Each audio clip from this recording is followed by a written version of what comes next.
Welcome to day 2 of Revival and Evangelism. Today I want to speak to you about the role of prayer in revival and the role of prayer in evangelism.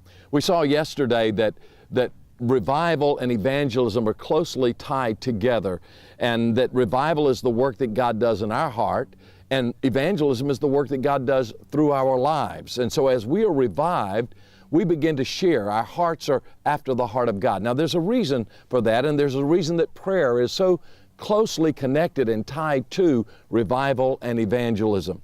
And let me give you some definitions that maybe will help. First of all, prayer is intimacy with God. It is the communion of two hearts. It's the heart of God and the heart of man.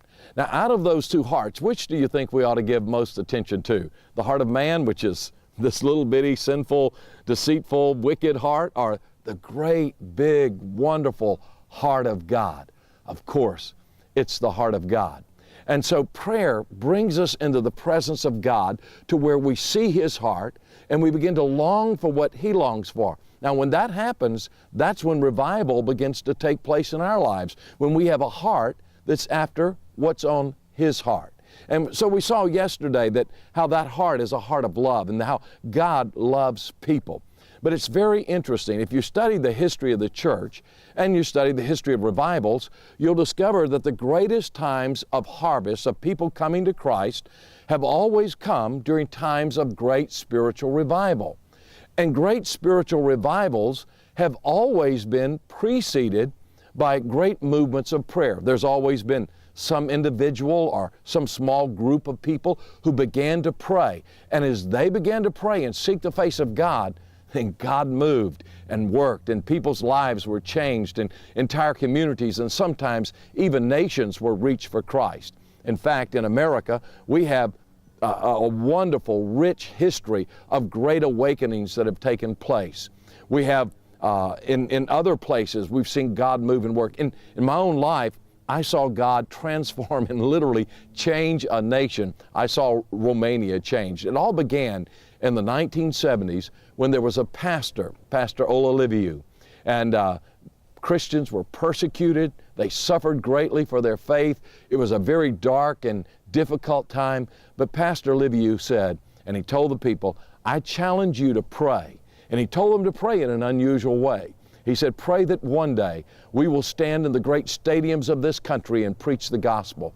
Pray that one day on radio and television and newspapers we'll preach the gospel. And the people said, Pastor, that's impossible. That could never happen. Why? We have people being persecuted. We lose our jobs. We go to prison. Some people had even been killed for their faith. He said, Pastor, how could this take place? He said, with men, it may be impossible, but with God, all things are possible. You pray. The people prayed. God moved, and God worked in a mighty way. I'll share the rest of the story with you later on in one of these sessions, but I want to just say to you, an entire nation was changed, and freedom came to an entire nation because one man prayed, and he taught his people to pray. By the way, that church today is now the largest Baptist church and one of the largest evangelical churches on the continent of Europe. They prayed, God sent a revival, they experienced a great harvest, and people came to Christ. Prayer always precedes revival, and revival is the time when a great harvest comes. So I want to encourage you to begin to pray for God to move and to work in your life, in your family, in your community, and in your church.